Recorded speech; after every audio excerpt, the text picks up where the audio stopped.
everyone, and welcome to episode 6 of the Zero Fucks, Zero Effects, again, whatever the fuck you want to call it, podcast. With us today is the lovely Rob. Say hi, Rob. Hi, Rob. It's almost like we write this rubbish, eh? And the fabulous Rosie Anderson. Rosie, would you like to introduce yourself? Okay, I'm Rosie Anderson. I'm a recruiter, so don't boo and hiss. But I work for a company called Honeypot Digital based in Manchester. We launched at the beginning of the year. Pandemic's a great time to launch a recruitment business, you know. But I'm here to talk about the skill shortage, how clients get it wrong and fuck it up, to be honest, and how there isn't really a skill shortage, but we can get onto that topic as we go. Excellent. We are very excited to have you here, so thank you very much. So let's kick off with a polemic subject, because why not? Talk to us about skill shortage, Rosie. What do you think of it? Do you think there is one? There is there not one?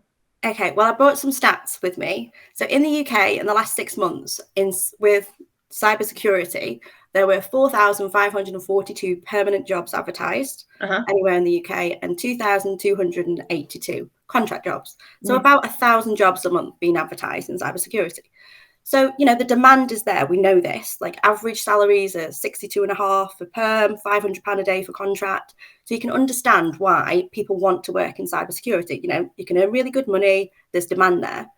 But there isn't a shortage of newbies entering the industry. And I think that's because there's some fantastic courses. Rob, I know you did the Caps Lock course. There's so many Discord channels, like phone hubs and things that you can do to learn about cybersecurity. So the challenge isn't there for newbies entering the industry. They actually sometimes struggle to get a job because there's not enough jobs, there's not enough demand, they're not showcasing the skill sets for what employers need. Where the shortage is skilled talent. So, you know, people with 3-4 years experience in cyber, of any area of cyber. But where the problem is, there isn't a shortage of skilled talent available. They just don't want to work for shitty job adverts and shitty companies that want you on site like 70 hours a week. So that's where the disconnect is. It's not so much that the talent is available, it's that the businesses that are looking to hire are making it really complicated to hire talent. And that's my kind of hot take. I mean, I was thinking this would be a polemic subject, but I kind of agree with everything you've just said, to be fair. So I haven't really got an argument against it. It's like when I get CVs coming through to me, like on LinkedIn, or we get them in the sales inbox and stuff. And it's always people coming to us and like, oh, I've just finished a master's in cyber. And I'm like, and so has everyone else. Like, so many people have a master's in cyber. And what else have you done? Like I must get 5 a week. And I'm thinking, well, what you said? A, I don't know why you're sending them to me because I fuck all hiring. But B, like what and what? Like do you know who else has just finished a master's in cyber? Every other fucker on your course, every other single one of them, they've all just finished as well. So why would I hire you over one of them? Yeah, I think there is a lot of help out there for people who are wanting to get into cybersecurity. There's loads of great courses, but it's showcasing who you are, what you've learned. I always get told, you know, we want the mindset, we want the security mindset. Like, okay, you want the security mindset. So why are you assessing candidates via a CV? You know, a one-dimensional piece of paper. Why aren't you assessing them on their portfolio, what they've learned, what they can showcase? Phone Hub, CTF, challenges that they've done, events, networks. Like there's so many B-sides. There's Ladies Hacking Society, another fantastic resource, not just for women. There's so many different ways to tap into that talent, or for that talent to tap into industry. That's what you need to do to get yourself noticed. The Caps Lock trainees from the last year, they did videos, they did so many cool things to showcase what they are and who they've learned. And that's what you need to do at that entry level. But that's not where the shortage is. The shortage is clients that are hiring for DevSecOps engineers or security architects or pen testers. You know, you work for a pen test consultancy. When you're trying to find good pen testers, you can't just stick an advert out and think, yay, let's sit back and wait for all this great talent to come and work for me, especially if your advert's really boring. The job description of job advert should be completely different. Why should someone want to come and work for you? And that's at that level. So at the entry level, it's why should someone employ you? But at the experience level, it's why should somebody want to come and work for you? And that's the same for contractors and perm. You know, contractors care about what they're doing as well. And that's where the shift needs to be if we're to solve this skill shortage. It's not a skill shortage, it's an expectation shortage. And I think the power has completely shifted to the talent and the experienced market anyway. But this is something that's been coming for a long time, and not just in this sector. Yeah. I am unfortunately old enough to remember job seeking in the 80s. With CVs being posted and adverts in CW Jobs newsletter. Exactly, yeah. I mean, you read through the local papers and I thought we established last week that you were 18, Rob. That's what we told Kennedy anyway. Yeah, but we also established last week that I time travel. So, well, it's either. Well, but I'm the same. People always think when I say I've got 15 years recruitment experience that I was born in recruitment. Obviously, I don't look 15. I've got a lot of makeup on and my hair covering my wrinkles. But I've done this since I was 16 and I'm 36. So I've actually done it for 20 years. But it was IT, and that's how it was. It was you'd put a job in the Sentinel where we are in Stoke-on-Trent, and you just wait for the applicants and they would flood in. But you'd get people saying, "I want a job in this IT. I can use a computer." Just like, but you laugh, Rosie. I mean, I'm still seeing adverts now, saying that we're looking for people who have got what's the expression that they use? Because it's the wrong expression, that it's now not going to come to me, and it's going to drive me nuts for the next hour, and everyone who's listening to this as well. But we want people who are competent with Microsoft Office. Proficient. They don't want people proficient. Yes, they don't want proficiency. What they want is somebody who can open an Office document, edit it, and save it. That's not proficiency in Excel. No. Proficiency in Excel is being able to create and manipulate data. Yeah. But and it's just insane how bizarre the requests for talent. Yeah. We get so many times. So we get a job in, and the first thing we'll do is we'll ring the hiring manager. Okay, this job spec. It says you want 10 years experience. Oh, I don't really need 10, I need 5. Why have you put 10 on then? Oh, we don't need that anymore. That was 2 years ago. And half the time you can see the date stamp on the job spec. They're 2 years old. So it's like, what? Right. Why has this got through your recruitment process? Because as soon as you go out to market, if I go out to market this week and the spec is 10 years, and then I ring someone back in 2 weeks' time and actually they only want 5 years, you've just like the candidate's thinking, you don't know what you fucking want. No. Like, what your reputation, if you want to hire the best talent, your reputation as an employer is so important. And it's not just job specs. There's so many. Oh, this is my rant. It's not just job specs. It's everything from the candidates that you say no to. I think Reg put on LinkedIn the other day, she'd had a rejects email from 8 years ago from a company that she'd applied for. It's like, don't even bother after 8 years. Don't bother after 8 weeks. Excuse me. Sorry. 8 years. It took them 8 years to send a no thank you letter. Yeah.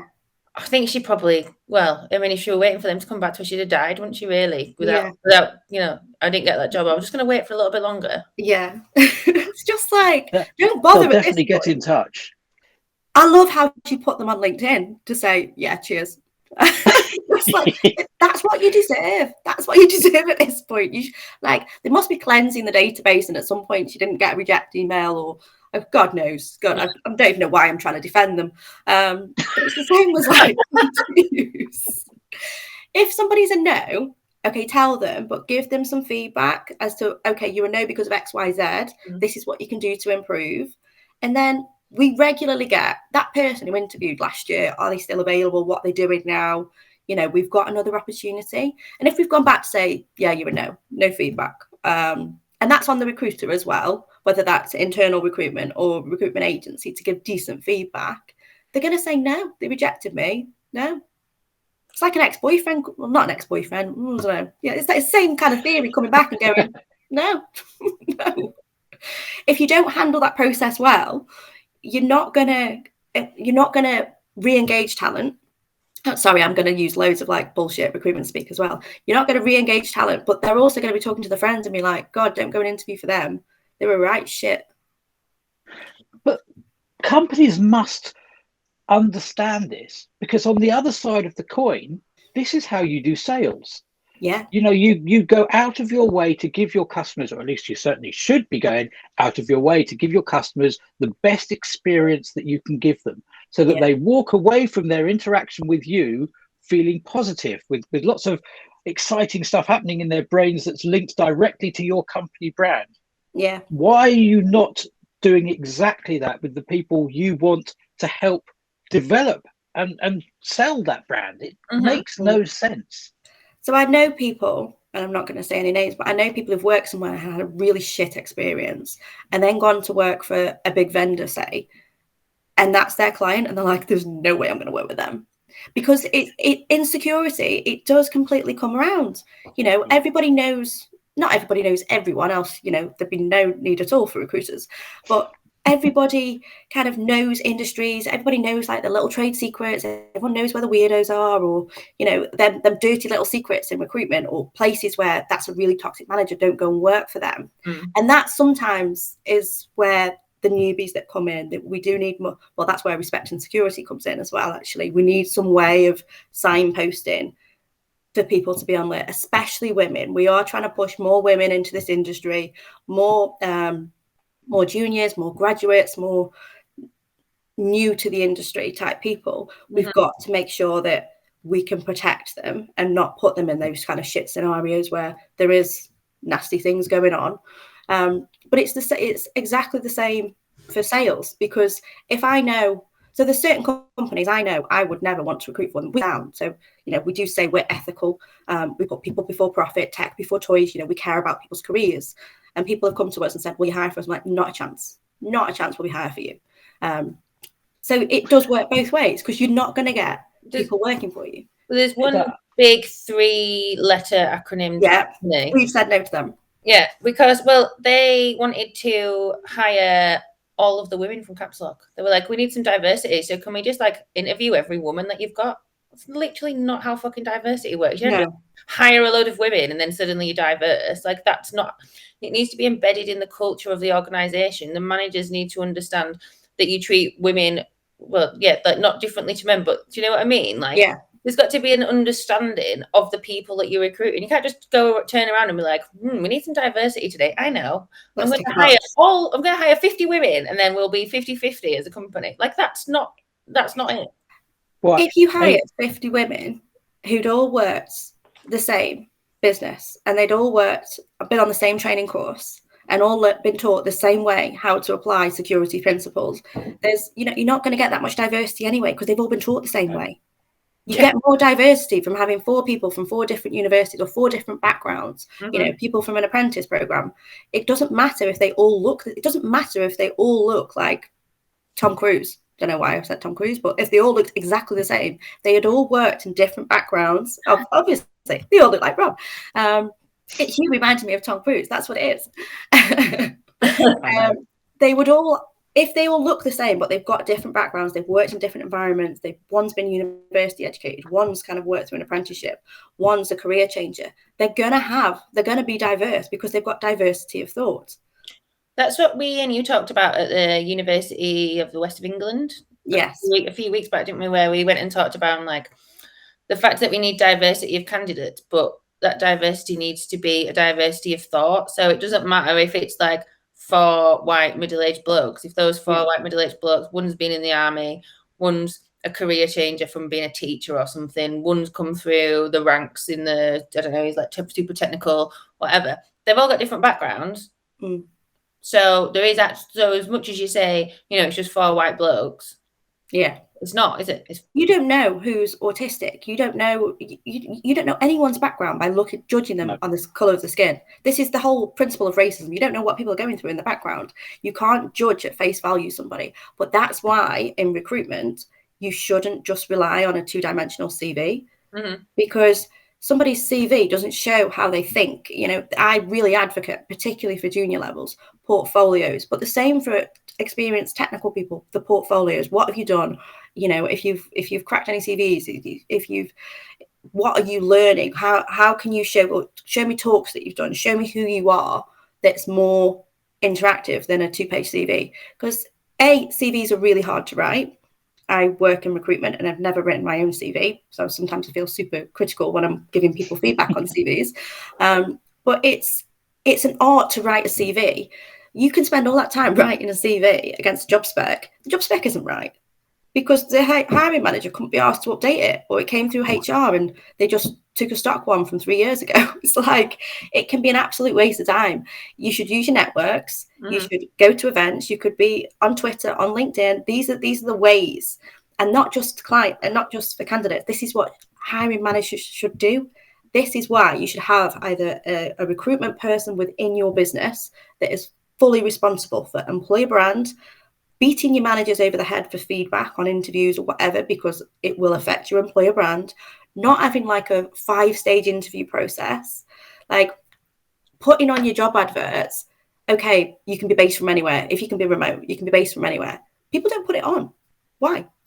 If you can take part-time, you know, you might never have employed somebody part-time, or even not part-time, like the hours of 9 to 5, people don't work that way anymore. Not everybody. Now, this is a real radical change, but why do you have to dictate the hours? Okay, if you're a SOC, you know, you've got your 24/7, or if you've got core hours for your clients, but not everybody works well in the morning. Some people prefer to work later. Some people prefer to work mornings. If you can really radicalize how you recruit. I'm obviously one of those people that wakes up at 6 a.m. and does yoga and drinks some chai latte before work. That's such a fucking lie. I roll out of bed at about 5 to 8, and hopefully. Well, I tell you what, I remember something that I've been wanting to call you out on, actually, Rosie, for a while, since you said it earlier on. No, it's not a bad thing, although it is a bad thing because I'm calling you on it. What you said was we need to protect newbies into the industry from toxic companies. And actually, I'm going to call you on that. I don't think we should be protecting newbies from toxic companies. I think we should be rejecting toxic companies. And I think that's something that we, you know, I don't think it's right that we are protecting, because that implies that we know these people are shit and we're going to let them get away with it, and we're just going to guide you away from them. And actually, we should be guiding them and their attitudes away from our industry. And I had to call you on that. I'm sorry. I just toxic companies, definitely.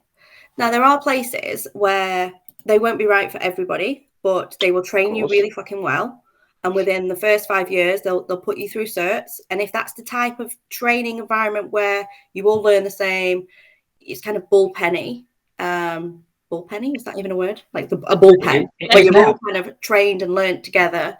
And you might end up, you know, you'll get a wide variety of projects to work on, but you're not going to finish your career there. You're going to learn, get your certs, get exposure to a wider area of projects. But what we need to be doing is those types of companies need to be really honest when they're recruiting, to say it's like a dating profile. You don't say you're like you're 6 foot brunette and you're a 5 foot blonde. At some point you're going to get called out. You have to be really honest about the problems that you're trying to solve. If there's a culture shift that's happening behind the scenes, be honest about that and own it, and say to people, not everybody is going to love this environment. Some people do. So I know of like betting clients where some people love them, some people hate them. It's really intense, fast-paced work, because, you know, betting is, if you can't place a bet at company X, you're going to go onto the website of company Y. So some places, some people aren't going to enjoy that kind of high pressure environment, but the best companies will come and say, you know, this is how we work. This is who we are. We know this. We will reward you really well. We'll offer you X, Y, and Z. You'll get intense training and exposure to massive platforms and massive technical environments and really cool technical challenges to solve where you can actually see what you're doing. So every company's got to own their quirks. So you might be a super intense betting company, for example, where, you know, you're going to have to be on site every day. You're going to be working really long hours, but you're going to work with super technical people. The technologies that you're working with or the projects you're working on, you'll see them in real life. You know, you'll be able to physically see what you've worked on and how secure it is. That isn't for everyone. betting companies typically pay really good salaries. There is some flexibility, but it's super intense, because for a betting company, if they're down or their site's slow, the user would then go to a competitor. So that is a really intense environment. There's companies where you might, for example, consultancies, where they're going to put you through like pen test certs and you're going to get loads of qualifications. But chances are, post-pandemic or pre-pandemic, you're going to be traveling a lot. You're going to be on the road. You're going to be working 80-hour days. Again, that's a great place for somebody who wants to learn and get exposure to so many different types of projects. But they've got to realize that is going to be intense consulting life. When the world returns to normal, I'm sure we'll all be back living in suitcases again and traveling. Every business has different quirks. So some places, like the police or the public sector, the salaries are going to be crap unless you're a contractor. But even then, it might be inside IR35. You need to own the projects that you're working on to say, okay, our rates or our salaries aren't going to be as competitive as the private sector, but the benefits package and you're working to save the NHS, you're working to save people's lives. That's how important this is. By owning that and making that your strength, you will attract the right sort of people who, okay, maybe this pay isn't as important anymore. It's the public sector pension. I think by doing that as well, you're attracting people that fit with the culture of your organisation. So it's about telling people what the culture of the business is. If that's the culture of your organisation, is you expect people to be there at 8 o'clock in the morning to do a stand-up and, I don't know, like you said, a really fast-paced environment. If people know that, then the kind of people that thrive in those kind of environments will naturally be the people that apply for it. So everyone will be happier. Like the organisation will get what it wants in terms of culture, and the staff will be we're working in an environment that they're happy with, or that they at least they understand, like you said, they understand that's what the environment is that they're going into. But that's one of the things that I always tell people to ask when they're in an interview. I think a lot of people forget interviews is a two-way process. I think that's the issue with a lot of candidates when they're going for a job interview. They think, shit, I've got to impress this company. And it's like, well, the company kind of has to impress you as well. Like you said, it's like a date. The boyfriend doesn't just pick the girlfriend. The girlfriend has to also pick the boyfriend. Like, it's a two-way fucking process, right? You can't just be like, I'm going to go out with you. Because, I'd be going out with Ryan Reynolds if we were capable of doing that. Yeah. Seriously, because he called me last night, Amy, and asked if I had your number. Oh my God. Who knew? Yeah. But it is, particularly the more experienced candidates get, you'll find like the places where they're saying we want a face-to-face interview. Really? Like this person, if an experienced pen tester, like 5 years experience, chances are they've got like 4, if they're actively looking or they're working with a recruiter, chances are they've got 4 companies courting them. So it's going to be fastest, quickest, slickest.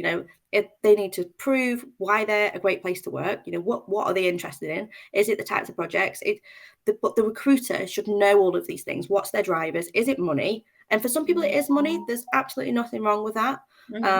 Some people it's interesting projects. Some people it's remote work. Some people it's I don't work before 10 o'clock. It's that kind of flexibility. It's not always about money. It's about all those different quirks and flexibility and all those different things. It's different for everybody. Some people actually want to take a step back. They don't want to be traveling anymore, but they want to work on interesting projects.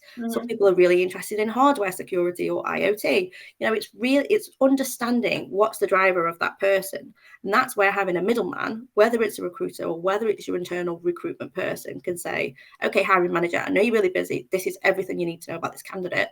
You need to interview them tomorrow, or Joe Blogs, competitor X, competitor Y is interviewing them tomorrow. Do you want to see them? Yes, no, maybe. Okay, that's fine.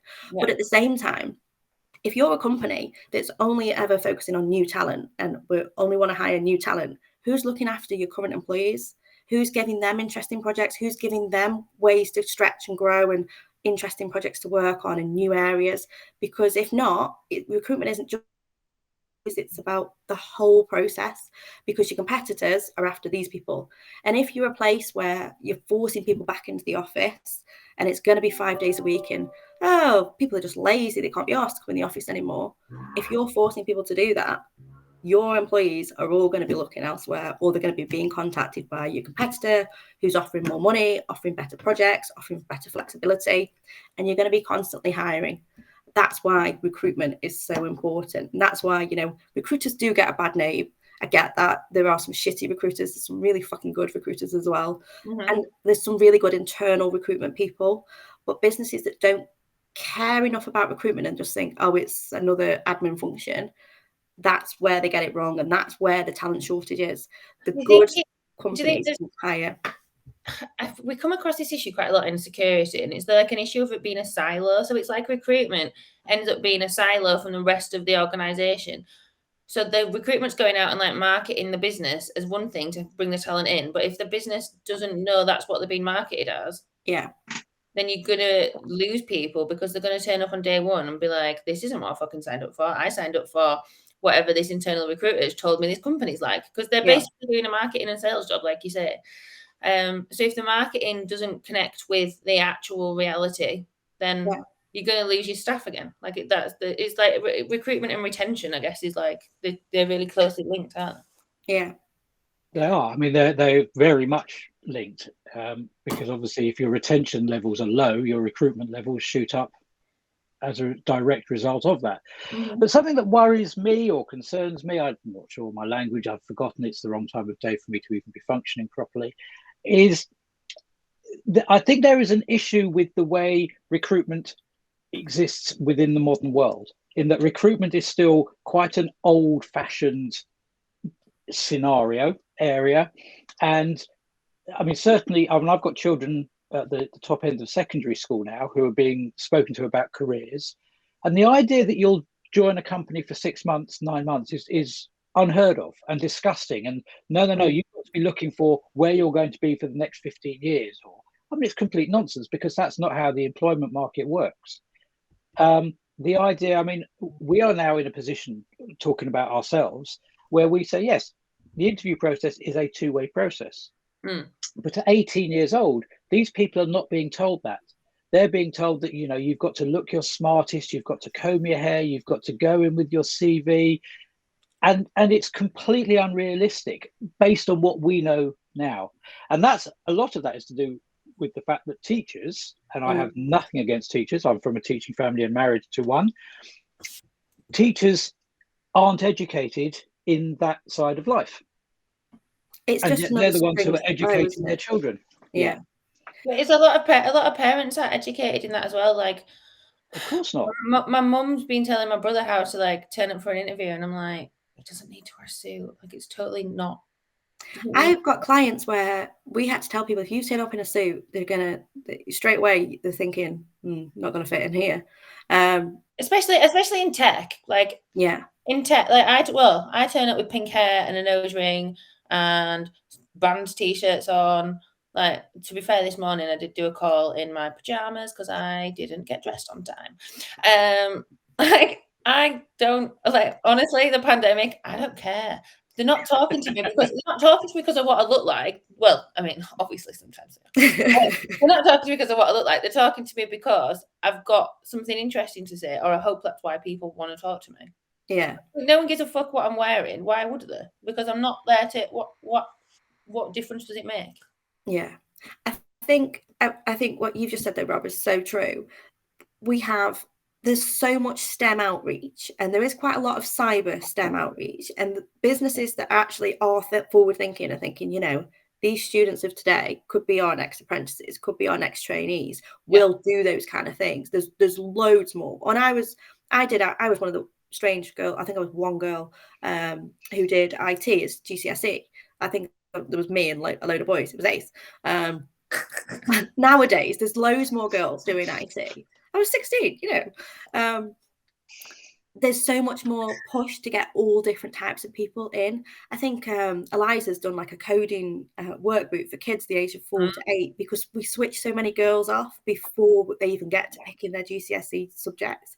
And if they don't do IT, it is going to be harder for them to get in. It's not impossible for them to get in, but if they want to do a degree, it's quite hard to go on to computer science or a cybersecurity degree. I have said it before, and I will say it again. stop fucking going into schools and teaching girls to code and go and tell them that stalking their boyfriend on Twitter is actually OSINT and part of cybersecurity. You will have, like, all of the girls will turn up into cyber. There'll be no gender. There's no trained in social engineering. Like my 18-month-old knows when I say no for the chocolate drawer, she goes, picks what she wants and takes it to her brother to open it. Like, so they know how to get around parents. Like, girls know how to social engineer. They know how to do OSINT. There's no reason why girls shouldn't be in cyber. Like, just all the top social engineers, like Lisa, Jenny, they're girls. Yeah. Like, that's because they're good at it, because we're naturally manipulative and like being in charge. I say all the time, I know all the famous hackers that you've had recently, ignore this now. I know so much information about businesses, skills, who's moving, who's where, all the inside secrets for businesses that we hire for, but that we recruit talent for. Like recruitment agencies, and I'm sure they already are a target, the amount of insight that I have into how businesses work and the technologies and the architecture within a business and what works together from job specs, it's scary how much insight I have if I wanted to use it properly. Mm-hmm. I don't know how to use it properly. Please don't kill me now, bad hacker people. There's so much information out there that you can get. And I did an assessment at 16, and one of the things it said I should do was a recruitment consultant, which my mum was like, no, you can't do recruitment. I was meant to go to Oxford and all these kind of things, and I ended up in recruitment. It is a skill, and I think recruiters get a bad name in the same way that, salespeople get a bad name and vendors get a bad name. But I think people need to be aware that we don't just stick a job advert out there. I had a look at some of the job adverts on LinkedIn, like cybersecurity manager role in Birmingham for a company. It's been out a week and it's just one applicant, because people aren't looking for jobs. They're expecting they are talent. You will come and find them. Mm-hmm. And that is an art form. So we had Tommy DeVos come and talk to my Caps Lock team on Friday. And he said he did the episode with Jack Ryder, the .NET Diaries, and basically said he was due to start with a bank and they realised his criminal record, they couldn't be insured. And where he's working now, the person heard this. The CTO heard this, spoke to his insurers and said, I want to hire that person. And he knew, because Tommy said on different things, that he doesn't answer his DMs. He gets DMs all the time on Twitter. So he'd worked out how many characters, you get a preview in a DM, how many characters would come up, and spent about 2 hours crafting a message so that it would get his attention to get him. And that is the kind of things that we have to do. We don't just spam out LinkedIn messages saying, do you want a job? Do you want a job? If you're going to find someone who's not looking for a job, you need to sell why you're contacting them, why you want to hire them, why you want to speak to them, why you think they're a good fit, and why this company could be a good fit for them. Mm-hmm. So is it interesting projects? Is it remote work? Is it super sexy projects? Is it unlimited budget to hire your own team? Is it challenging projects to fill? And if you don't know that information and you're hiring, you don't know why someone should work for you. You need to look at your process and say, this is why we have a skill shortage. But people don't. They don't look at the process. They don't consider the process. And there is an attitude of, well, why on earth wouldn't people want to come to work for us? We've put the advert out. Nobody's coming. Clearly, it's not our fault. Yeah. It must be the fault of the industry. There's a skill shortage. I'm going to blame all the recruiters. They keep sending the wrong people. No, but people generally, as a human race, we don't like looking at our own failures and putting them right. We need to. I saw a brilliant example of that this morning on Twitter, where some guy was moaning that he'd not had a girlfriend for like 5 years, and he was like, "What's wrong with all the women?" Was that the profile where he was? I think I've seen that on Twitter, where he was like in his mid-40s and he wanted someone who was born like between 18 and 25, and is it that one? What's wrong with all the girls? Maybe what's wrong with you? So I think companies need to take a bit of an introspective look rather than blaming candidates. But we can pick this up after the news.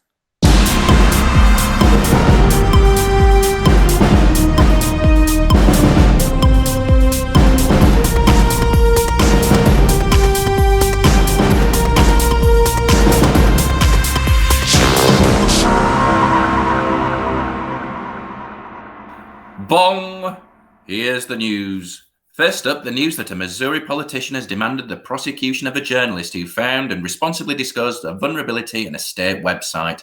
Reporters for a local newspaper had discovered a web app leaking around 100,000 social security numbers in the app's source code, viewable by hitting the F12 key.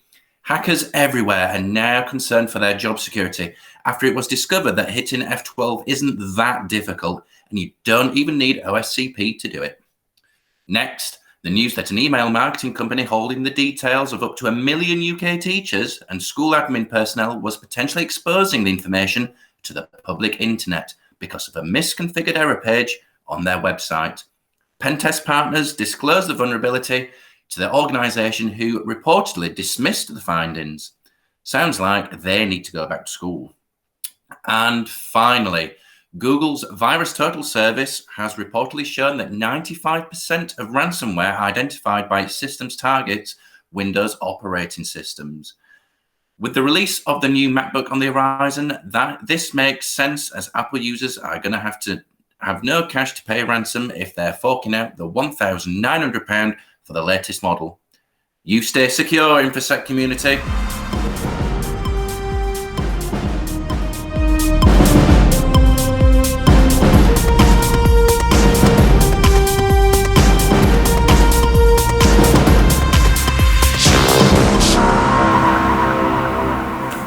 Starting in the southwest, the run of unusually warm weather we've had is resulting in a growing area of high pressure around Exeter. Nothing to do with the weather, that's just on the roads.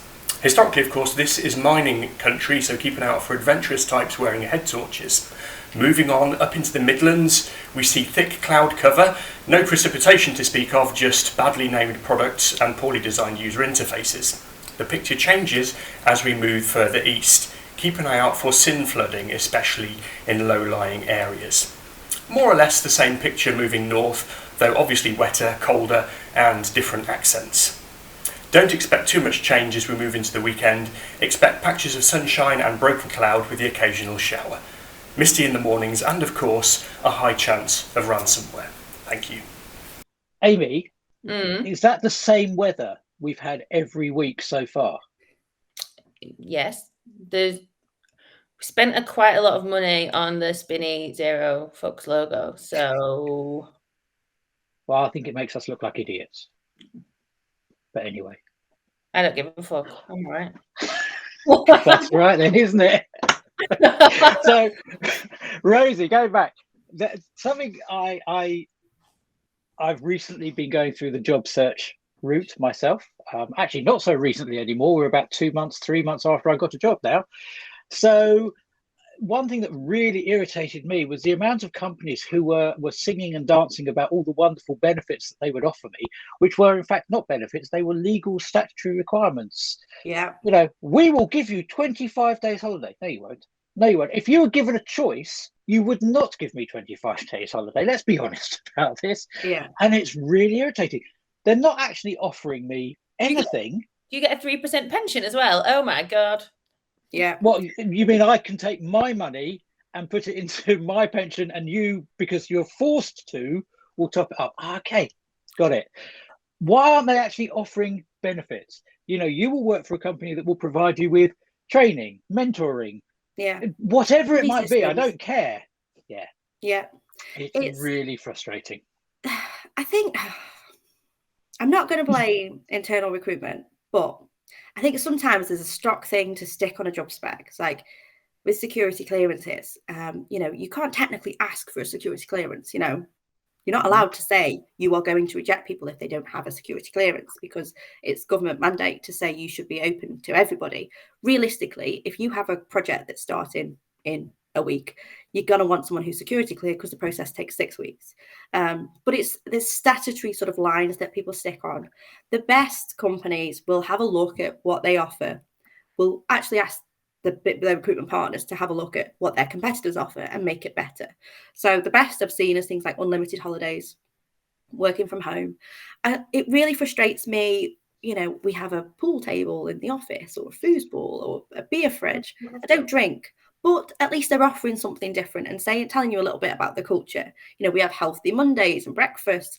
What people really care about is the projects, particularly in security, is the projects. What are you going to pay me?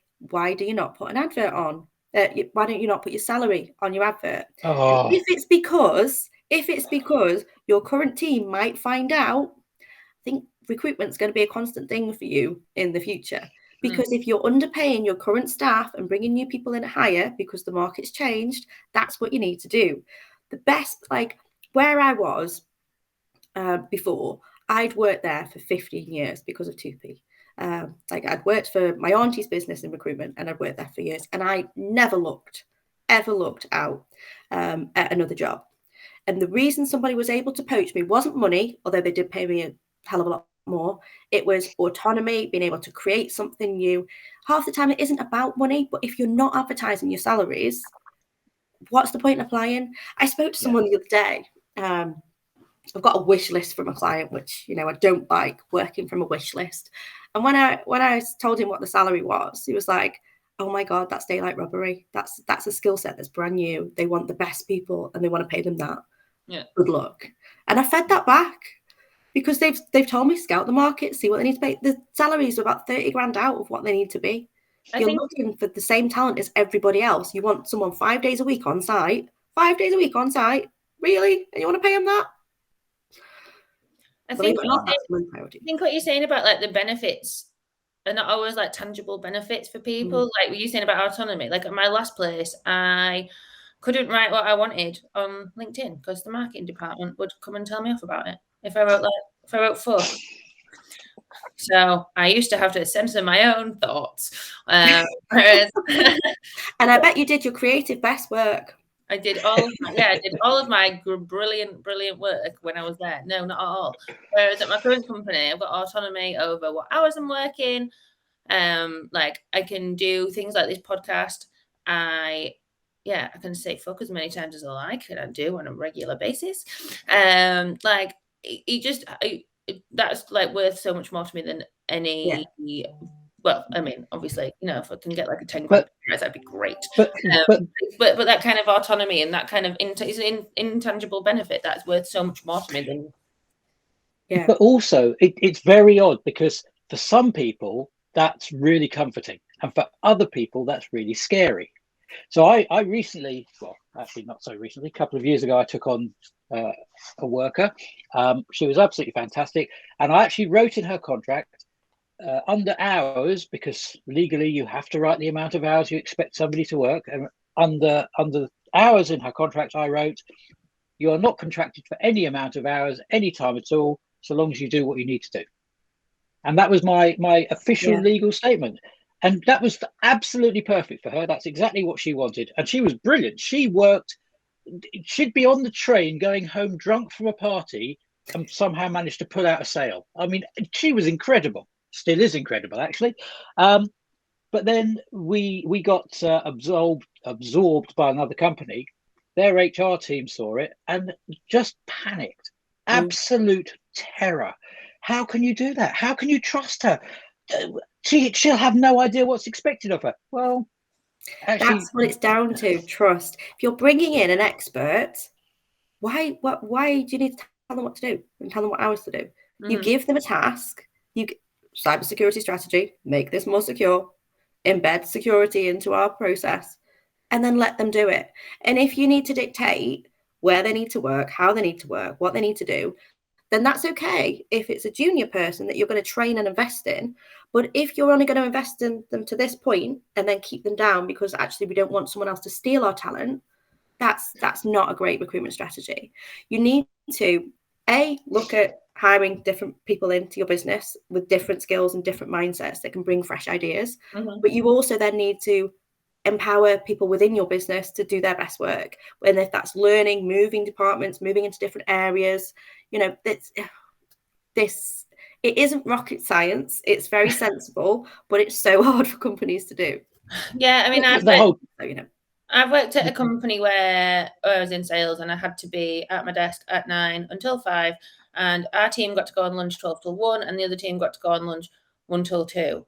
The fuck? I'd be really pissed off if it was the 1 till 2 team. Really does not work for me as a fucking business model, like at all. I like when I'm doing sales, I'll be talking to people like midnight sometimes because that's when the customer's available. My boss is always like, you don't do anything on a Monday morning. I'm like, well, of course I don't, because every fucker's busy in a meeting. Who am I talking? There's no one to talk to on a Monday morning because all the CISOs or people that are going to buy stuff off me are all setting themselves up for the week. So no, I do very little on a Monday morning, but on like a Thursday night when they're all at a beer, I'm like all over LinkedIn. Talking to people. So I work different hours. Yeah. You said, Rosie, this is about trust, and it really scares me. I mean, for me personally, as previously as an employer, trust for me is an absolute. It's either on or it's off. There's no levels of. And when I had anyone working for me, I trusted them with what I considered the most important thing, which was the reputation of my company. Yeah. So why would I then not trust them with how many hours they're doing a day? Or why would I not trust them about whether they're taking a longer lunch than I feel is acceptable? It's completely absurd, because actually the name of my business and the reputation of my business has so much more value than a couple of hours taken here or there. Yeah. I find it very peculiar the way, and it's almost like it's I wonder how much of it is to do with the fact that older members of the board are still having too much control and are trying to do it too much how it used to be. Yeah. Because it's just not realistic in today's world. So when I got contacted for Honeypot, I was on maternity leave with my second child, and our company has financial backing and an investor, and he'd said to Matt, she's on maternity leave. Are you sure you really want to hire her? What if she goes on maternity leave again? And yeah, my goodness. But it was a genuine concern. He said, no, she's the best person for the job. I trust her. And if she has another child, she has another child. She can still work. I work part-time hours in a startup, and I work probably more hours than most people who work full-time hours because I'm passionate and I care about it. Mm-hmm. And I have 2 babies and I have 3 babies with Honeypot. And I was also sterilised when I had my second child, but I didn't tell him that till after. Physically couldn't have had any more children. So I knew there was no more babies in my future. I was like, oh, I didn't know that. I was like, yeah. It wasn't a concern. But it's not something you can ask someone. Are you sterilised? Are you planning any more children? Well, it's also irrelevant because I can take paternity leave. Yeah. So, it's not just a female issue. Yeah, you can take 12 months paternity leave. Yeah, exactly. I don't know. I think it's quite interesting that it is a concern. It does come across as a concern for women, but it's never a concern for a bloke. Like, are you going to take a career break? Like, I always think, what if a bloke is doing like some stupid trick on his motorbike, because boys do stupid shit like that, and he breaks his leg? Are you going to fucking ask him if he's going to do that? Because he could be off work for 6 weeks. Yeah.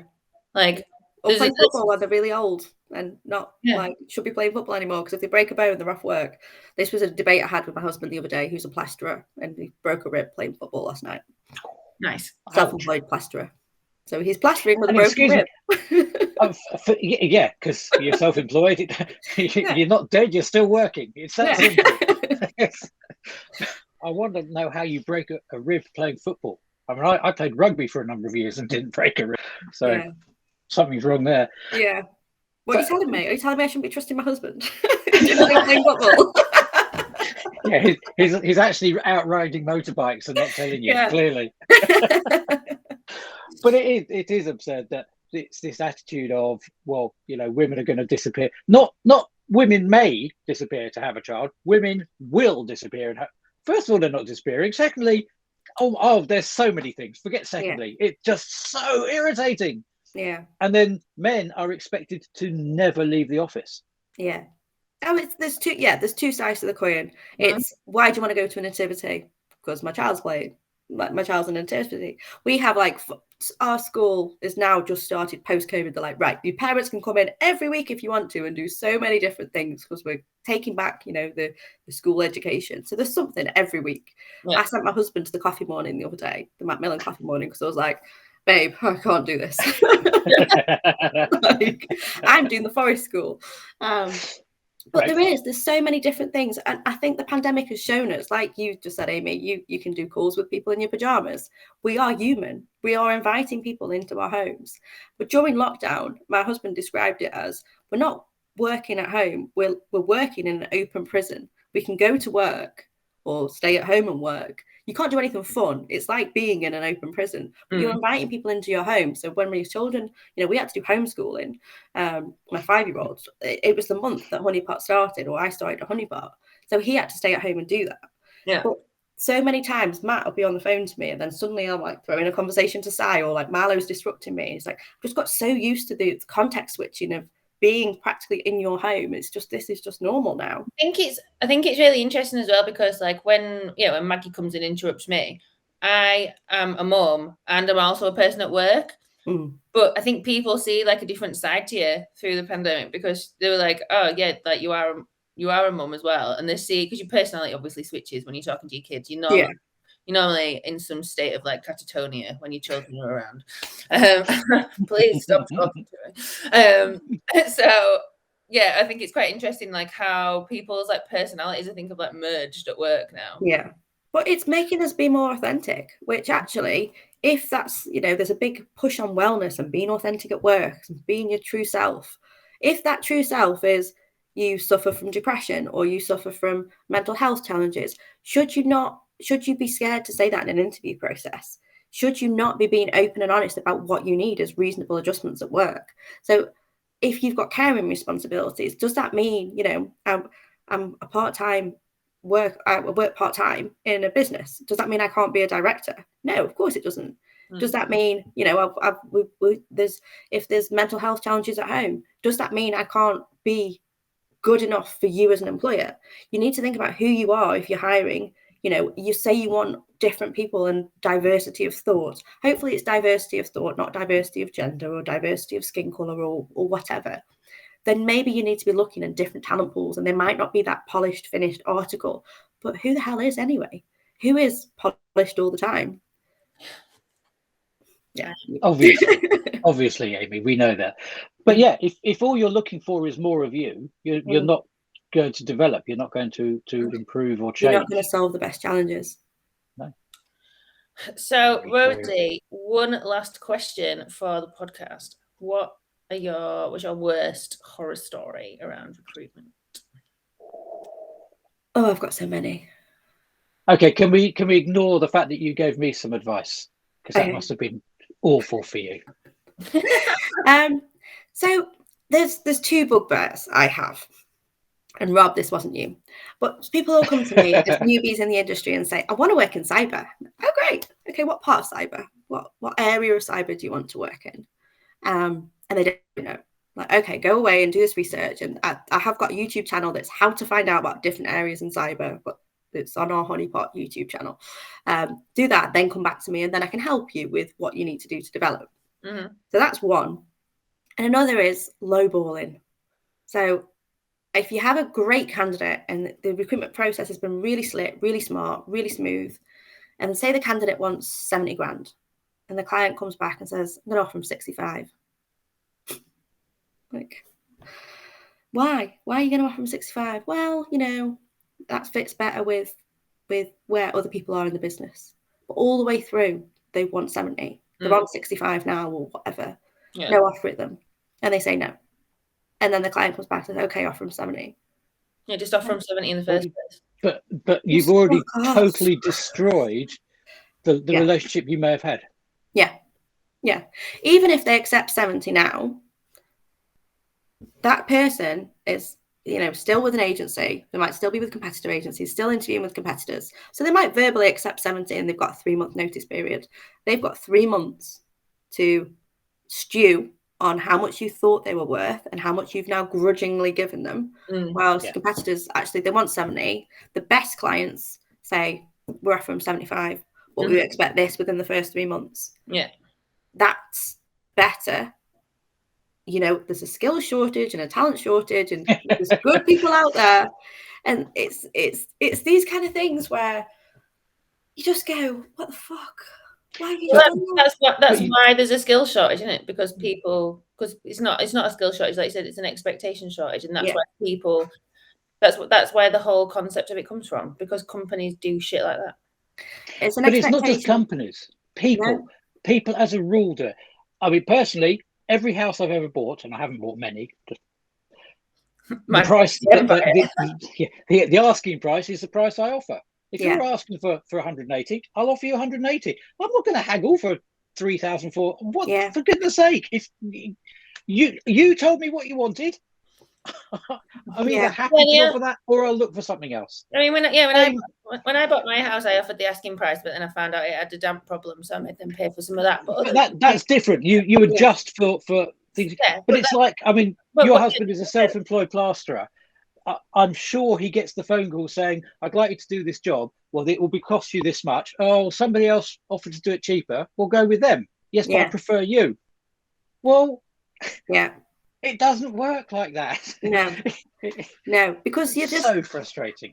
I mean, we get it with recruitment fees, but it's at the start. It's at the start of a process. Normally, you don't work a job until you've agreed your recruitment fees, and you will say our fee is X. Because obviously, they, not hiding away from the fact we charge clients for recruitment. We don't charge until they start. And half the time, if somebody leaves within the 3-month period, we either replace them with another person or we pay the fee back. So we are in the business of putting people in work. We get paid for it.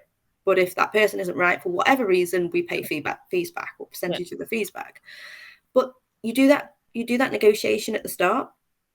You don't do that at the end. So if you say the salary is this, okay, this candidate wants this, I'm going to interview them and put them through a recruitment process and waste every fucker's time to then do that at the end. And you're just like, it's always on a Friday. It's always last thing on a Friday. And I will give them my opinion. If you do this, you are at risk of losing the candidate. Mm-hmm. They won't accept, because we pre-close people. We half the time through the recruitment process, we know what they want, why they want it, why they're moving, what's really important to them, what their wife thinks about their career move or husband thinks about their career move, how it'll affect the kids, will they be able to do pickups? We know all these things about them. And it's not because, it's because we're really nosy, but we're making sure that this is right for them. Mm-hmm. And then if at the end you don't respect our opinion enough to lowball on the salary, you won't do that to me again. That is one of my carte blanches. No, you're messing around like that. What is the point of me trying to find your talent if you're going to do that at the end? Sorry, ranty. That's it. Rant over. I think it's a justified rant. I thought that was brilliant. Clients pleases me. Have you got a final thought for us before we have to say goodbye? Okay. If you really want a job in cybersecurity, whether you're a newbie or whether you are a experienced professional, use your network, use who you know, go to events, go to B-sides, listen to podcasts, reach out to people. Don't ask them for a job, ask them for their experience or their thoughts on something that's relevant that you're interested in, or ask them how to find out more, ask them to help you, ask them to review your portfolio, and you will get a job. If you do that enough times by properly networking. But don't just take from the community, give back as well. Yeah. It's a two-way street. If you're selfish, kicking other people down, you're not going to get very far, or you're going to get a name for yourself. So it has to be a two-way street. And when you are in that role, make sure you do things to send that elevator back down to bring other people into the industry. And that's how we can make security better for everyone. Excellent. Thank you so much, Rosie. That was absolutely brilliant. And we will be back next week with another super exciting guest who I haven't lined up yet. So let's see who it is. Who knows?